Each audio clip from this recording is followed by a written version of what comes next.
la parole à son Excellence Jamal Abdullah Al-Salal, ministre des Affaires étrangères du Yémen.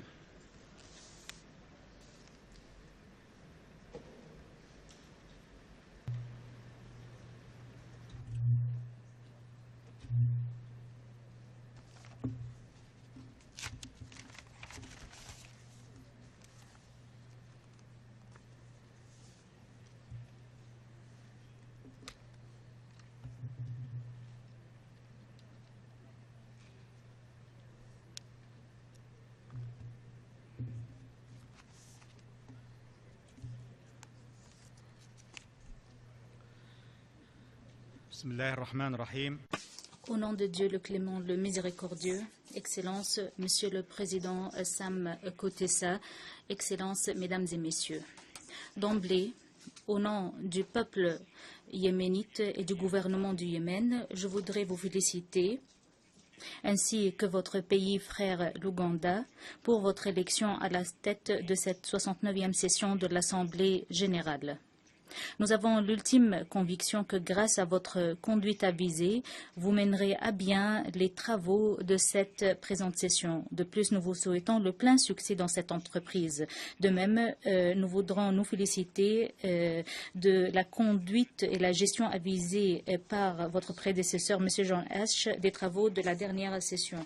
De plus, je voudrais saluer les efforts inlassables consentis par le secrétaire général des Nations Unies, M. Ban Ki-moon, et ce pour gérer cette organisation en vertu des principes et objectifs de la Charte des Nations Unies qui met l'accent sur le maintien de la paix et de la sécurité internationale. Nous vous remercions pour avoir fourni des efforts louables afin d'appuyer le processus politique au Yémen. Monsieur le Président, Mesdames et Messieurs, nous sommes témoins actuellement d'une heureuse coïncidence. Cette session de l'Assemblée générale se tient alors que le Yémen célèbre les 2 révolutions de septembre et d'octobre. Ainsi, il s'agit d'une occasion très précieuse et à partir de cette tribune internationale, je voudrais féliciter le peuple yéménite valeureux et je voudrais le saluer pour sa résilience et les sacrifices qu'il a consentis pour accéder à la liberté et mettre un terme à l'oppression, l'injustice et le despotisme. De plus, je félicite ce peuple pour cette démarche de changement qu'il a adoptée depuis plus de 50 ans. Le Yémen, depuis le début de 2011, a formulé des revendications de changement à cause des crises politiques et économiques successives et à cause du manque de perspectives politiques dans le cadre du processus politique. Ces crises ont failli ravager le pays et le pousser aux affres d'une guerre civile et du chaos. De plus, ces événements ont eu des répercussions très négatives sur la vie politique, économique, sécuritaire et humanitaire. Les Yéménites ont su que la bonne voie pour mettre un terme à cette crise est le dialogue. Ainsi, je voudrais remercier encore une fois tous ceux qui ont fourni l'appui au peuple yéménite et qui ont fourni l'appui au règlement politique de la situation au Yémen. Cet appui a été consacré par l'initiative des pays du Golfe ainsi que les moyens de mise en œuvre. De plus, je voudrais remercier l'Arabie saoudite et surtout le serviteur des 2 lieux saints, le roi Abdallah ibn Abdelaziz, et tous mes remerciements s'adressent au Conseil de coopération du Golfe et son secrétaire général, M. Abdelatif Zayani. Je remercie également le secrétaire général des Nations Unies et son envoyé spécial au Yémen, M. Gamal Ben Omar. Je remercie également les membres du Conseil de sécurité pour leur soutien au processus politique au Yémen. Tous mes remerciements s'adressent également à la Ligue des États arabes, à l'OIC, à l'Union européenne et tous les pays et organisations et institutions internationales qui ont appuyé mon pays. À cet égard, je voudrais faire référence à la réunion extraordinaire et historique du Conseil de sécurité, cette réunion qui a été convoquée à Sanaa le 27 janvier 2014. Cette réunion est un signal fort d'appui de la communauté internationale envers le Yémen et son expérience extraordinaire dans le domaine de la transition pacifique du pouvoir à travers le dialogue politique, et ce sur la base de l'initiative des pays du Golfe et les mécanismes de mise en œuvre, ainsi que le plan de route pour mettre un terme à cette crise et mener le Yémen au bon port. On n'oublie pas également les résolutions pertinentes du Conseil de sécurité, les résolutions 2014, 2051 et 2140. Ces résolutions ont constitué une couverture politique au travail des Nations Unies dans le cadre du processus politique au Yémen. Il ne faut pas également oublier les exposés périodiques de l'envoyé spécial du secrétaire général, M. Gamal Ben Omar, sur la situation politique et les défis auxquels fait face le Yémen. Ces instruments ont joué un rôle très important car ils ont envoyé des messages à toutes les partis politiques au Yémen et à toutes les parties qui essayent d'empêcher le processus politique. Des messages qui disent que nous ne laisserons pas quiconque menacer le processus politique au Yémen. Je voudrais également saluer le président Abdrabbo Mansour Hadi qui a fait montre de persévérance pour reconstruire le nouveau Yémen fédéral sur la base de la conférence du dialogue national global convoquée au Yémen. Le Yémen a signé l'initiative du Golfe. Ainsi, nous avons entamé le processus de transition et nous avons pu atteindre les acquis de la première phase de la transition. Ainsi, nous avons mis sur place le gouvernement de réconciliation nationale, un autre comité sur les affaires politiques. Nous avons pu également organiser les élections présidentielles. Puis, nous avons entamé la deuxième phase du processus de transition et parmi les acquis les plus importants de cette phase figure la conférence de dialogue national qui a eu lieu le 28 janvier en 2014. De plus, nous avons mis sur pied une commission de rédaction de la Constitution. Cette commission est sur le point de terminer le premier projet de Constitution. Ce projet sera adopté et fera l'objet ensuite d'un référendum. De plus, la haute commission des élections et du référendum a terminé le registre électoral électronique et cela pave la voie devant l'enregistrement des électeurs. Monsieur le Président, nous avons enregistré un progrès notable dans le processus politique, mais le Yémen fait face toujours à des défis de taille. Ces défis ont failli ravager le Yémen et le pousser à la case de départ.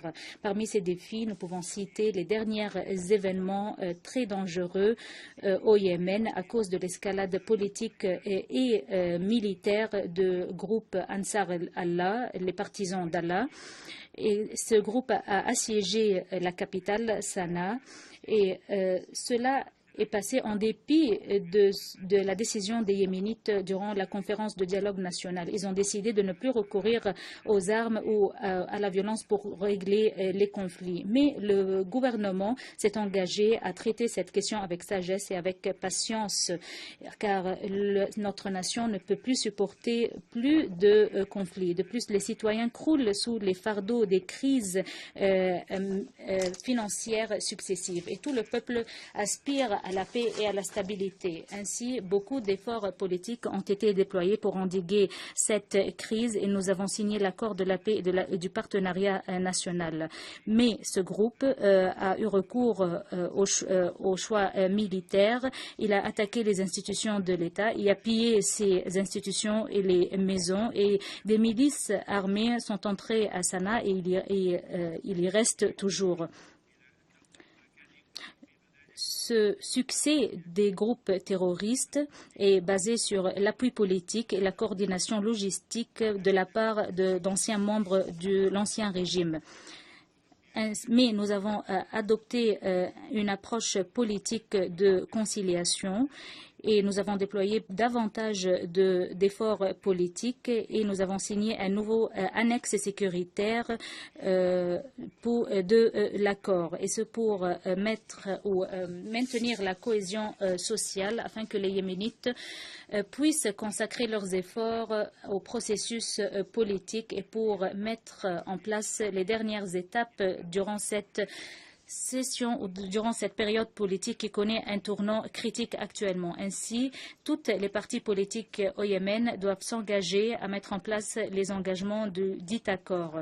De plus, la communauté internationale se doit de poursuivre l'appui fourni au Yémen ainsi que l'assistance politique et économique au Yémen. Nous avons également besoin de positions fermes de la part du Conseil de sécurité contre toutes les parties qui veulent miner le processus politique.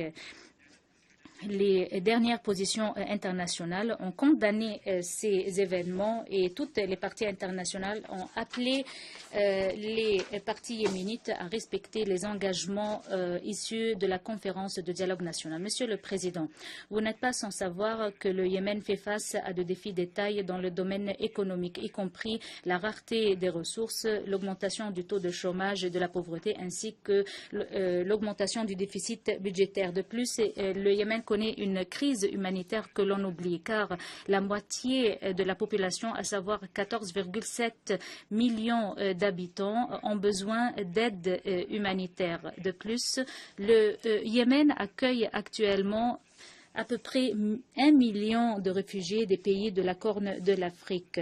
Nous avons des plans annuels de réponse humanitaire au Yémen, mais ces plans ne mobilisent pas l'appui nécessaire, alors que la communauté internationale sait bien que si la situation humanitaire se détériore au Yémen, cela aura un effet néfaste sur le processus politique.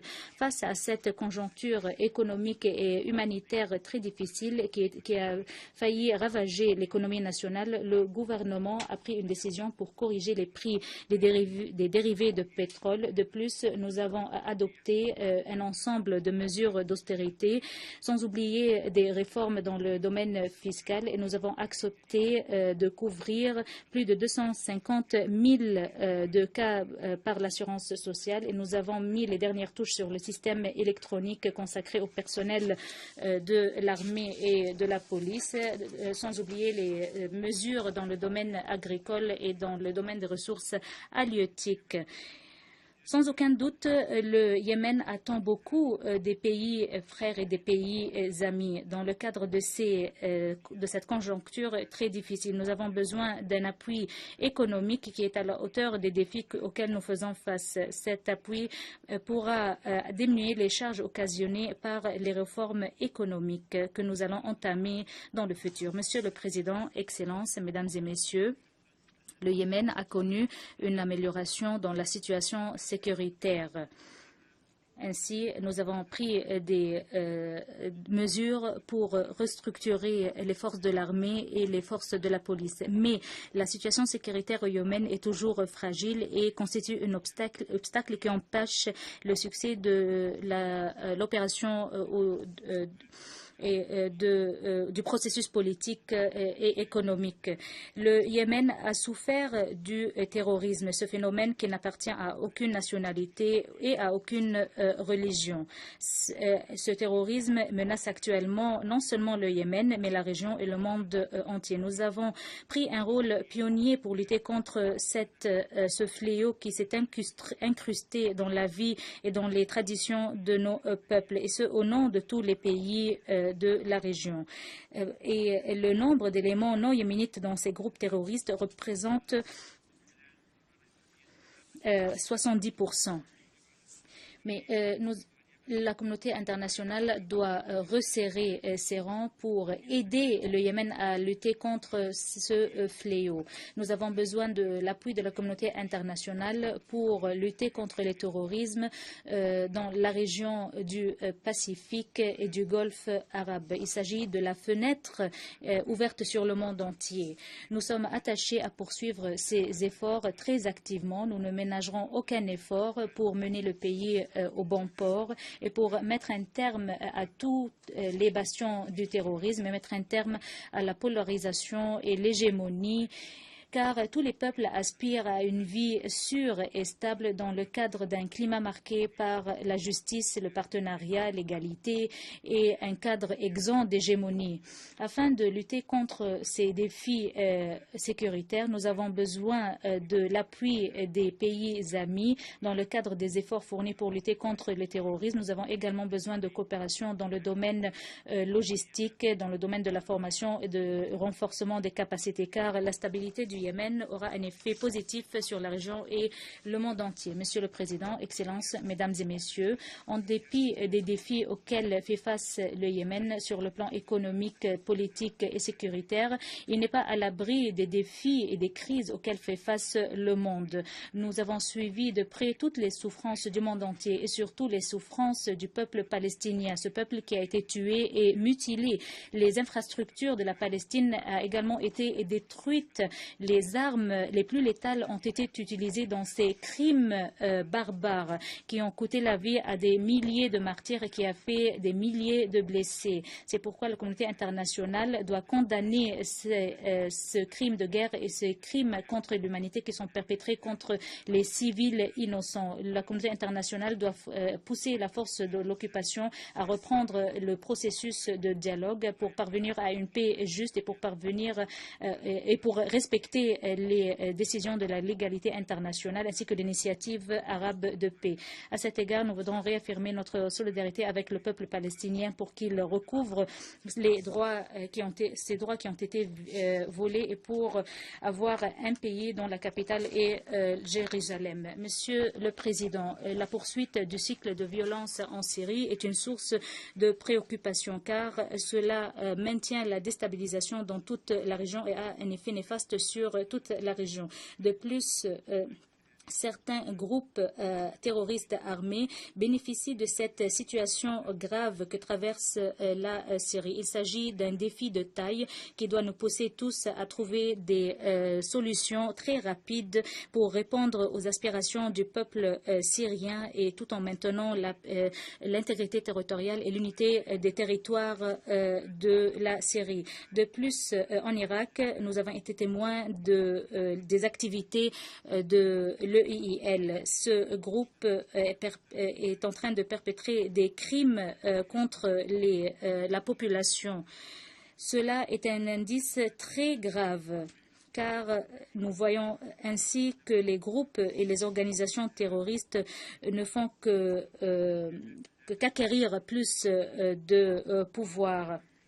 Ces organisations n'ont aucun lien avec la religion islamique et les communautés musulmanes, ces communautés qui respectent tous les droits des autres. Monsieur le Président, Excellences, Mesdames et Messieurs, les événements qui traversent le monde mettent l'accent sur les défis auxquels fait face les Nations Unies. Ainsi, nous devons œuvrer pour réformer cette organisation afin qu'elle puisse régler les conflits et maintenir la paix et la sécurité internationale. Ainsi, j'appelle à ce que les pays arabes aient un siège permanent dans le Conseil de sécurité, car la région arabe est très importante dans le processus de la paix et de la sécurité internationale. Monsieur le Président, Excellences, Mesdames et Messieurs, la question du contrôle des armes nucléaires est une question urgente, car ces armes et les armes de destruction massive posent une menace d'envergure sur la sécurité et la paix du monde entier. Ainsi, nous déplorons le fait que la conférence pour parvenir à une région exempte d'armes de destruction massive et d'armes nucléaires a été retardée. Et ce, en dépit des efforts déployés par les pays arabes pour convoquer cette conférence. Nous appelons les pays arabes à assumer ces responsabilités, à exercer de la pression sur Israël, la partie qui empêche la convocation de cette conférence, car cela va empêcher le Moyen-Orient à recouvrir la stabilité, et cela va faire glisser les parties dans une course au désarmement, à l'armement qui aura sans doute des résultats néfastes. Pour conclure, je voudrais une fois de plus remercier le président de l'Assemblée générale et le secrétaire général. Nous espérons que les travaux de cette session seront couronnés de succès et que cette session répondra aux espoirs et aux aspirations de nos peuples pour vivre en paix et en stabilité et avoir une vie décente. Je vous remercie. Je remercie le ministre des Affaires étrangères du Yémen.